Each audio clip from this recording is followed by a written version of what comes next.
that's nice. Oh, awesome.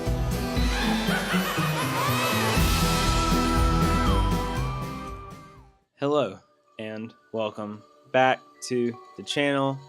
I'm your grim grinning host, Blake. Today I'm going to rank the houses for Halloween Horror Nights. At this time last week, I was driving to Orlando. The trip was fun, the overall trip, and before I get into ranking the houses, I do want to say I was planning on getting this video out sooner. I wanted to get it out in the middle of the week, but I haven't been feeling too good. I don't know what's been going on, but feeling a little bit better today. So thank you guys for waiting. I'm gonna try to make at least one video a week, if not more. Starting with the trip, we get there the first day. We don't have tickets to go to Universal or Islands aside from Halloween Horror Nights, so we didn't do a lot of theme parking during the day. That might be something we might be doing next year. We've already kind of talked about it a little bit, but this time we didn't. We instead, the first day, we went to Disney Springs, and we had a little bit of fun. We didn't stay there for too long. My stepbrother wanted to try out this Irish pub that you guys probably know in Disney Springs, Raglan Road. We stopped in there. He got himself a beer, and I got myself, the hard stuff, the stuff that you gotta have to have a good time. You know what I mean? I had the hardest thing you could have there, which was water. Hard like ice form. They had some people playing instruments and tap dancing and all this stuff. It was pretty cool. We didn't really sit in a great spot to see it, but I did catch this video as we were walking out of them performing, just a short little thing as we were walking out. And we were walking across. We're going to go to World of Disney because I was with my stepbrother and another friend who had never been to Disney Springs, Orlando, or I'm not sure if they'd ever been to Orlando, but they weren't familiar with Disney Springs. So I was kind of showing them around. I was going to take them to World of Disney. On the way, we saw this guy who was on this like roaming piano that like cruised through the I guess I'll say streets of Disney Springs, and he's playing piano. He was really good at playing piano. He had a good voice. I just thought it was cool. He started doing a little spinny motion that you guys can see in this video. And the amount of times that I've been to Disney Springs, never seen this guy before, so I thought it was really cool that I got to kind of experience that.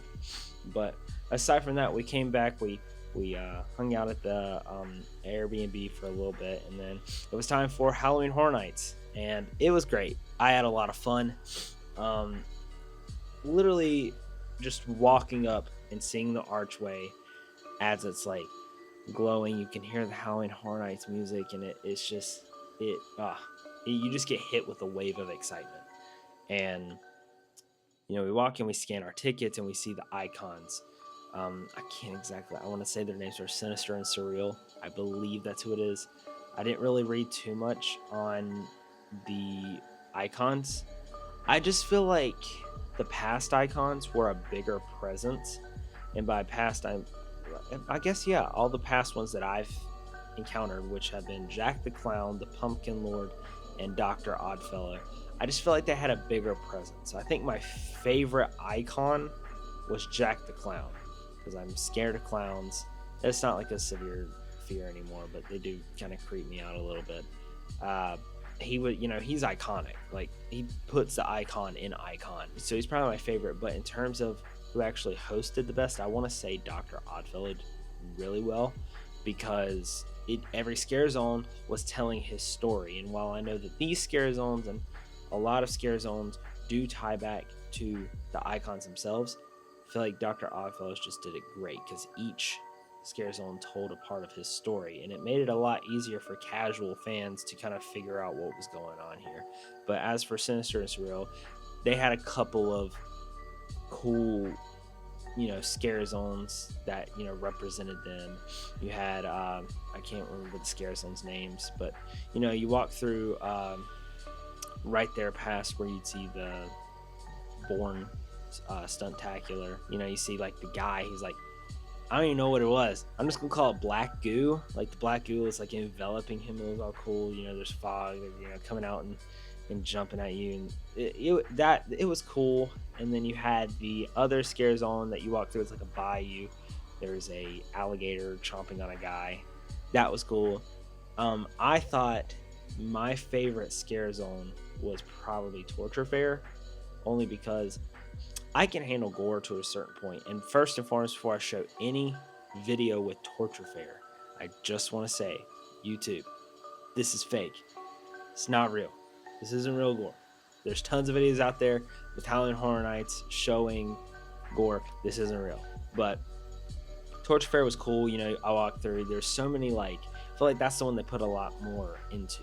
You see a lot of the torture part of it. The one that I liked the most probably was the guy that was the bullseye, the human bullseye, where he's hanging and he's flopping back and forth. I just thought that was cool. But yeah, those scare zones, they were all right. It wasn't my favorite year for scare zones, but I always think that scare zone specifically, where Torture Fair is right in front of Mummy and stuff like that, every year has kind of been my favorite, because I think aside from the second year I went, which was the year I believe with the Pumpkin Lord, because the first year they had this alien thing that I thought was really cool. I never really experienced something as big as Halloween Horror Nights. That was my first year, so maybe that kind of bumped it up a little bit, but I liked that a lot.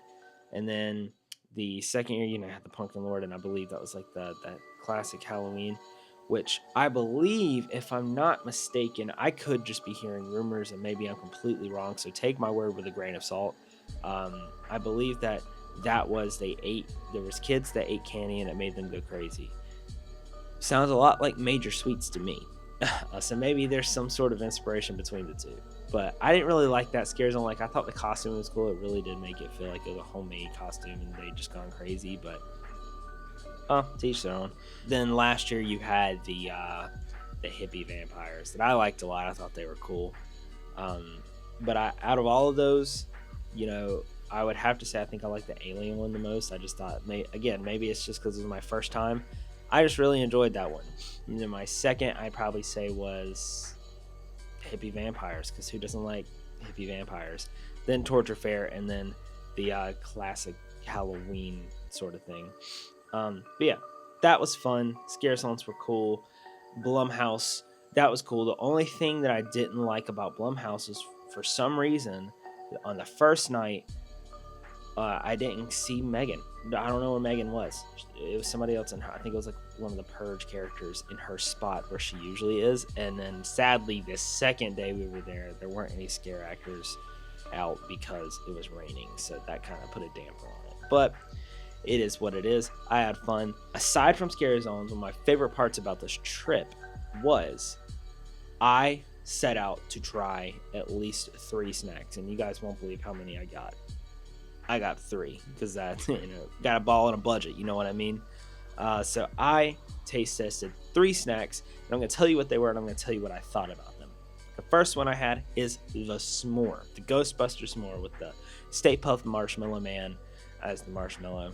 It was good. It was probably my, I tried, I'm not to give it, spoil too much, but I tried 2 sweets and 1 savory item, and I don't know if maybe this ranks number 1 out of all of them, or maybe this just ranks number 1 in the sweets, but it definitely, I like this better than the other sweets item. Now I think it might be tied with the savory item.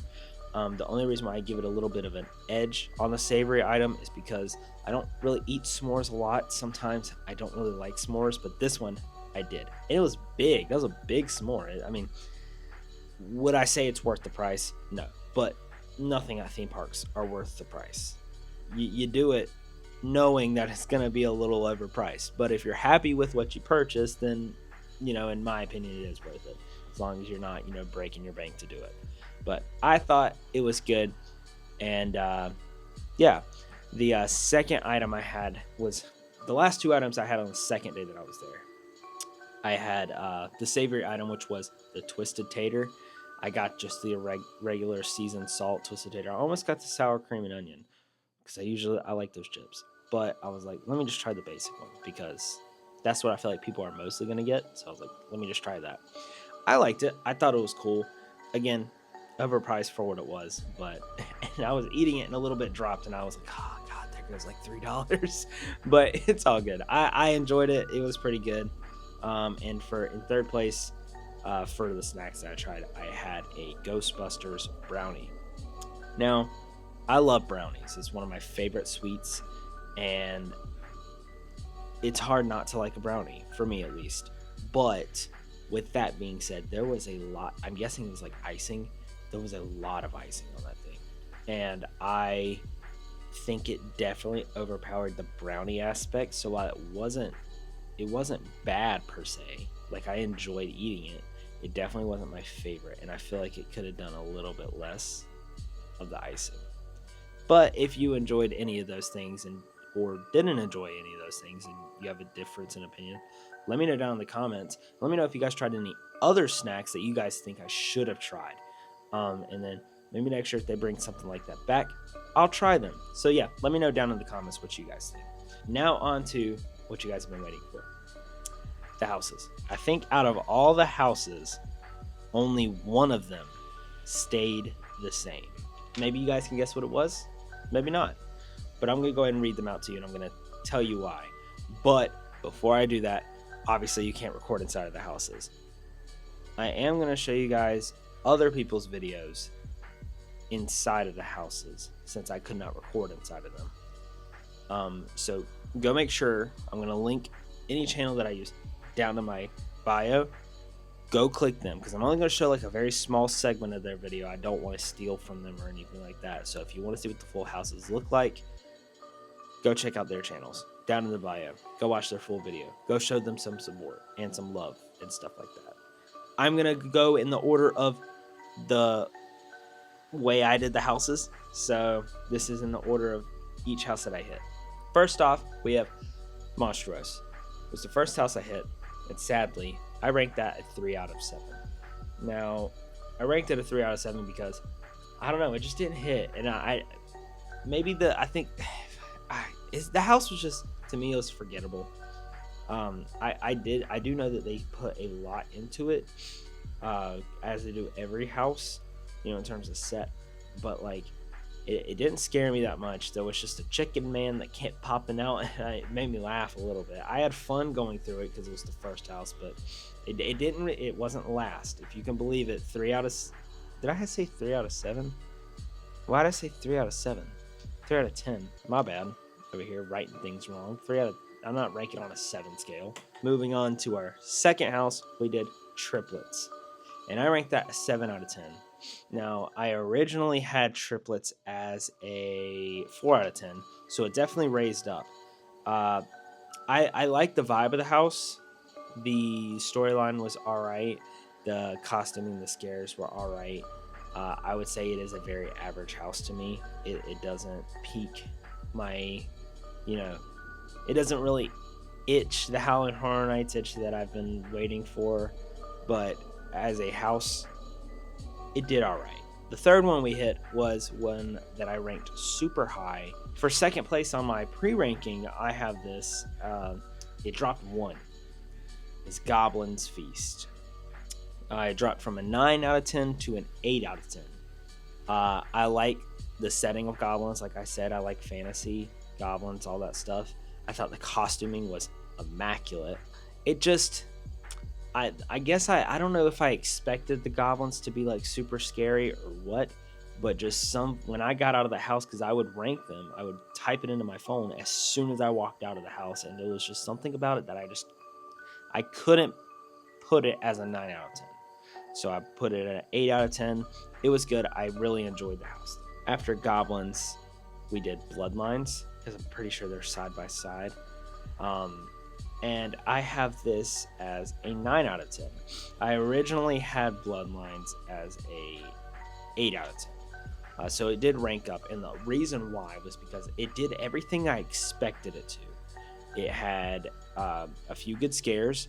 I remember I was walking through and I looked to my left and there's like a cloud, not a cloud, but like a foggy like inlet in the walls. And then I see like, I guess it was some sort of werewolf or something that came out like flying towards me. So not only did you get a couple of the scares, you definitely the settings and the set pieces were awesome. The very first thing you walk into, you see Van Helsing's daughter on her knees at a grave.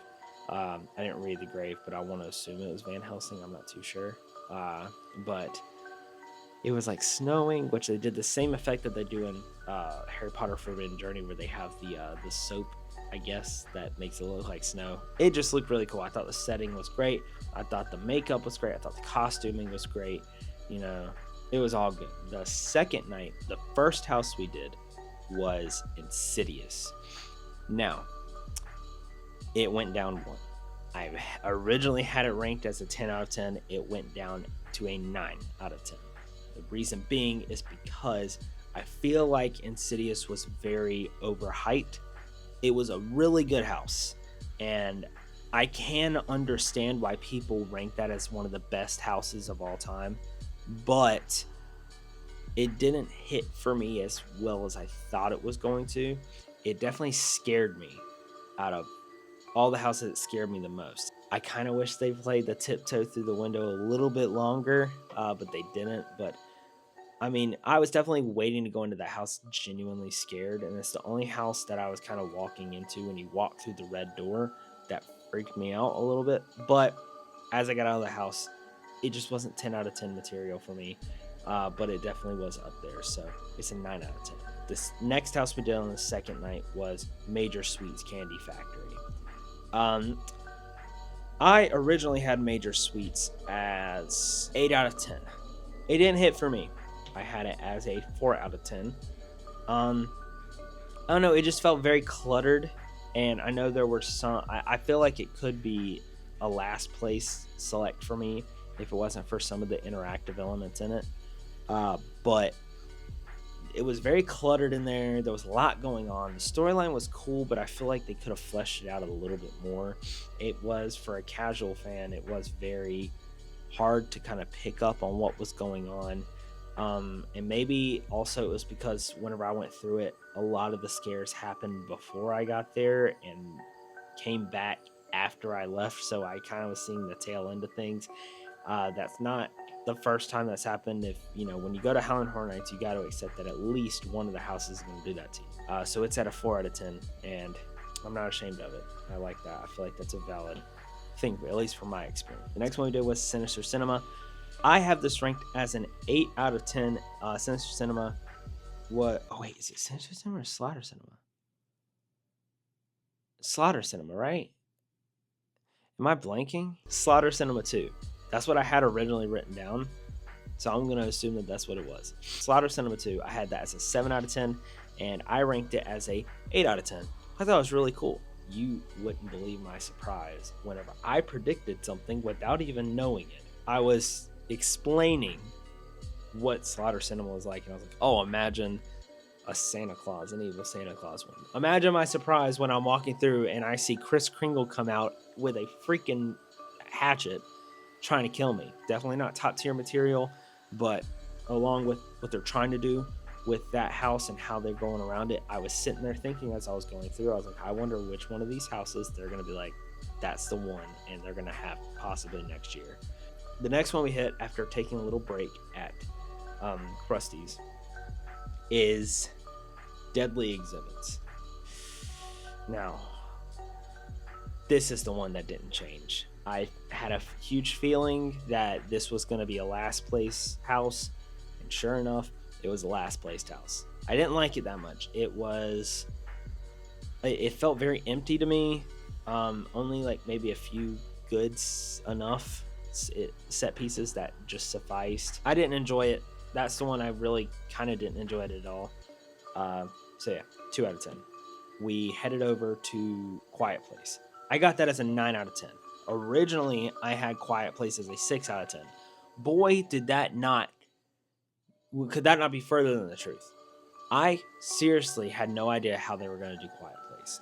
When I walked in and it went quiet, I was like confused because Howlin' Horror Nights is far from quiet. So I was like, what? It was crazy. And I liked that. I thought that the set was awesome. The set pieces were awesome. The monster design was amazing. I got scared multiple times from the monster, and when they came out, they were pretty loud.